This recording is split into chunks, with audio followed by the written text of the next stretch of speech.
Hello everyone. आज हम 7th standard की हिंदी का चैप्टर नंबर 2 दादी माँ पढ़ रहे हैं। तो चलिए स्टार्ट करते हैं।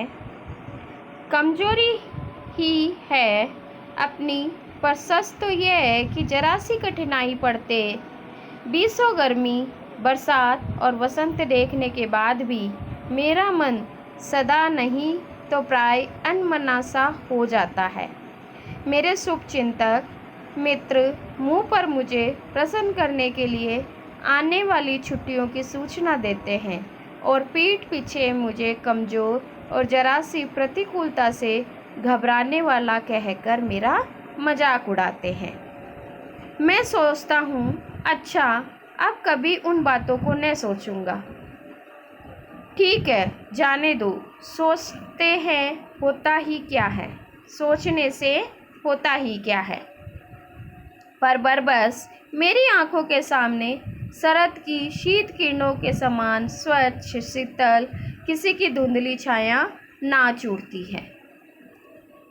शरद क्या है यहाँ पर? सर्दी की ऋतु, शीत ऋतु। मुझे लगता है जैसे कुंवार के दिन आ गए। कुंवार का दिन कौन सा होता है? अश्विन के महीना होता है, उसे कुंवार के दिन कहते हैं। उस समय मौसम ऐसा होता है कि ना तो ज़्यादा ठंड होती है और ना ही ज़्यादा गर्मी होती है। मेरे गांव के चारों ओर पानी ही पानी हिलोरे ले रहा है। दूर के सिवान से बहकर आए हुए मोथा और साई की अधगली घासें, घेऊर और वन प्याज की जड़ें तथा नाना प्रकार की बरसाती घासों के बीच सूरज की गर्मी में खौलते हुए पानी में सड़कर एक विचित्र गंध छोड़ रहे हैं। रास्तों में कीचड़ सूख गया और गांव के लड़के किनारे पर झाग भरे जलाशयों में धमाके से कूद रहे हैं। अपने अपने मौसम की अपनी अपनी बातें होती है।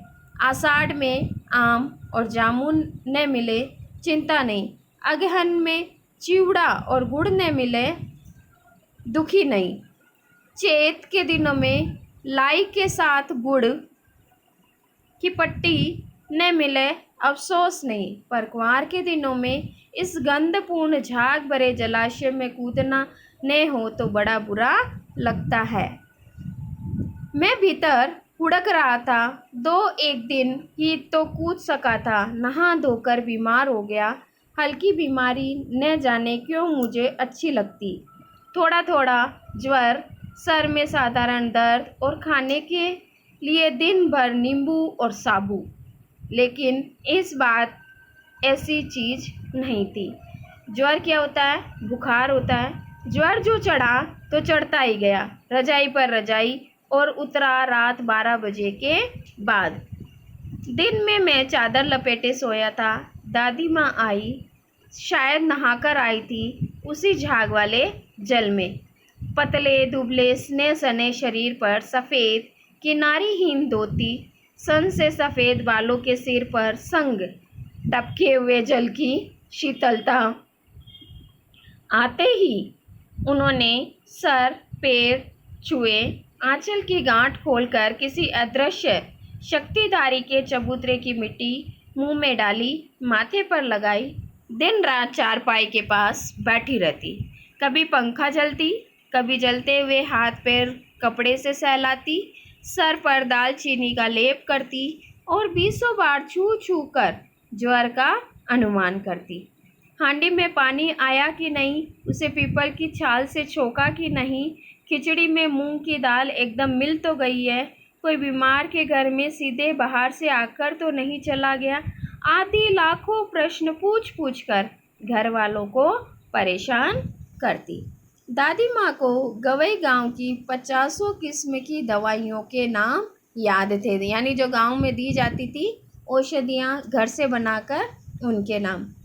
गांव में कोई बीमार होता उसके पास पहुंचती और वहाँ भी वही काम, हाथ छूना, माथा छूना, पेट छूना, फिर भूत से लेकर मलेरिया, सरसाम, निमोनिया तक का अनुमान विश्वास के साथ लगाती। महामारी और विषुचिका के दिनों में रोज़ सवेरे उठकर स्नान के बाद लवंग और गुड़ मिश्रित जलधार, गुगल और धूप सफाई कोई उनसे सीख ले।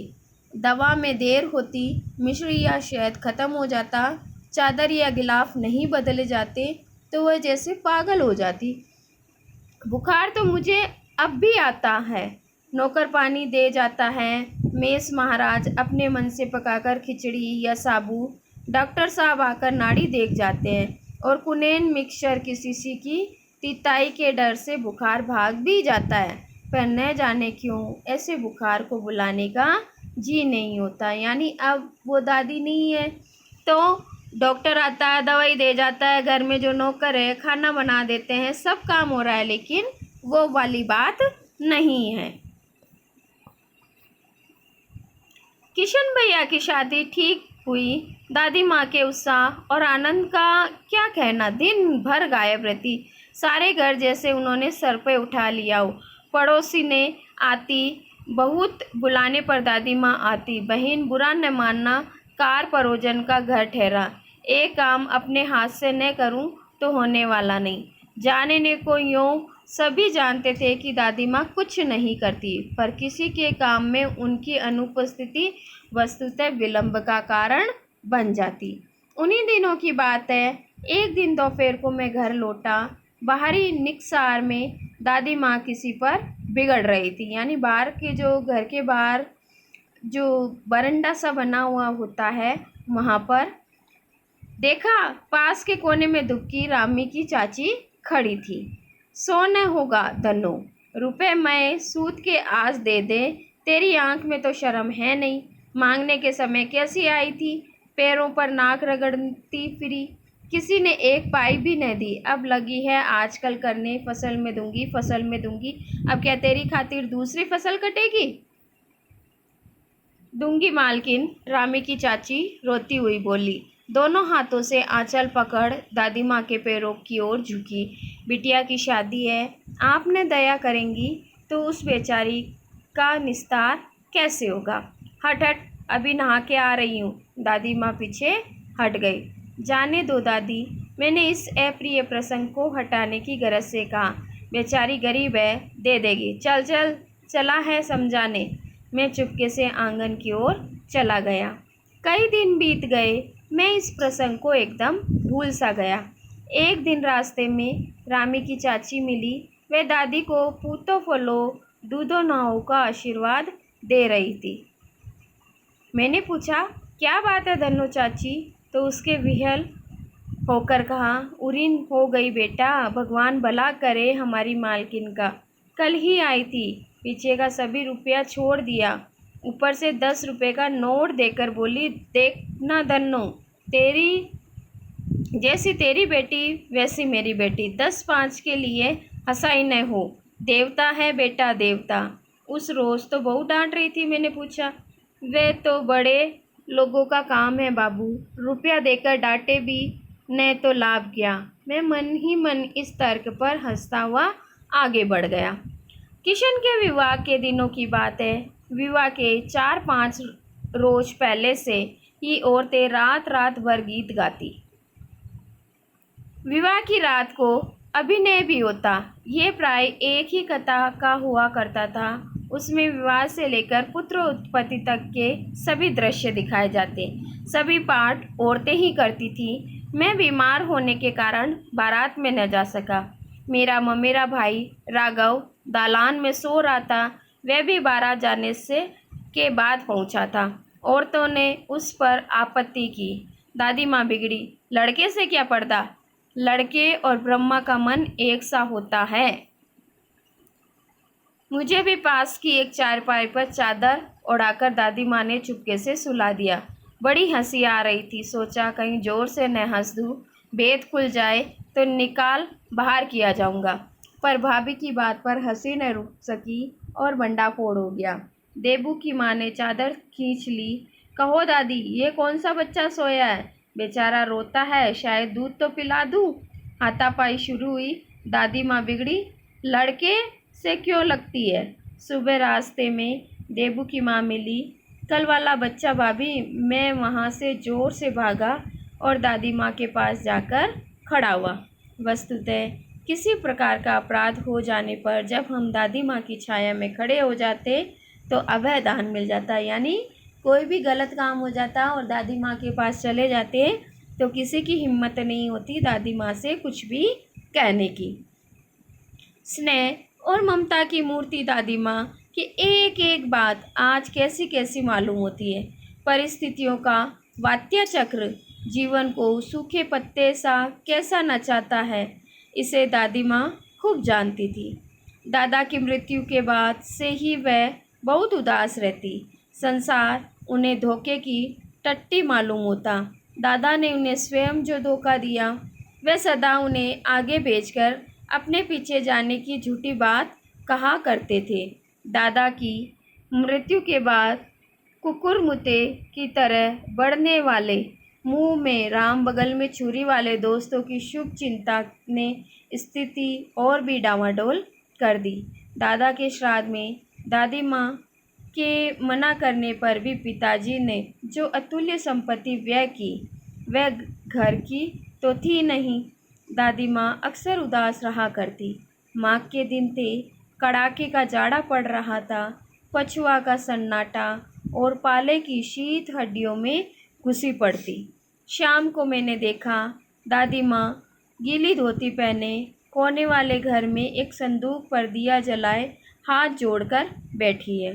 उनकी स्नेह कातर आँखों में मैंने आंसू कभी नहीं देखे थे। मैं बहुत देर तक मन मारे उनके पास बैठा रहा। उन्होंने आंखें खोली। दादी माँ, मैंने धीरे से कहा, क्या है रे, तू यहाँ क्यों बैठा है? दादी माँ, एक बात पूछूं, बताओगी न? मैंने उनकी स्नेहपूर्ण आंखों की ओर देखा। क्या है, पूछ। तुम रोती थी? दादी माँ मुस्कुराई। पागल, तूने अभी खाना भी नहीं खाया ना? चल चल, धोती तो बदल लो। दादी माँ, मैंने कहा, मुझे सर्दी गर्मी नहीं लगती बेटा।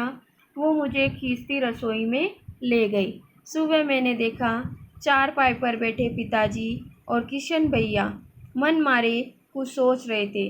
दूसरा चारा ही क्या था बाबू? बोले, रुपया कोई देता नहीं, कितने के तो अभी पीछे के भी बाकी हैं। वह रोने रोने से हो गए। रोता क्यों है रे? दादी माँ ने उसका माथा सहलाते हुए कहा, मैं तो अभी हूँ। उन्होंने संदूक खोलकर एक चमकती सी चीज़ निकाली। तेरे दादा ने ये कंगन मुझे इसी दिन के लिए पहनाया था। उनका गला भर आया। मैंने इसे पहना नहीं, इसे सहेज कर रखती आई हूँ। ये उनके वंश की निशानी है। उन्होंने आंसू पोंछकर कहा, पुराने लोग आगा पीछा सब सोच लेते हैं बेटा। सचमुच मुझे दादी माँ का शाप भ्रष्ट देवी सी लगी। धुंधली छाया विलीन हो गई। मैंने देखा दिन काफ़ी चढ़ आया। पास के लंबे खजूर के पेड़ से उड़कर एक कौवा अपनी घिनौनी काली पंखें फैलाकर मेरी खिड़की पर बैठ गया। हाथ में अब भी किशन भैया का पत्र काँप रहा था। काली चींटियों सी कातरें धूमिल हो रही थी। आंखों पर विश्वास नहीं होता। मन बार बार अपने से पूछ बैठता, क्या सचमुच दादी माँ नहीं रही? ये पाठ शिव प्रसाद सिंह का लिखा गया था। बहुत ही अच्छा पाठ था। आपको शायद पसंद आया होगा। ओके।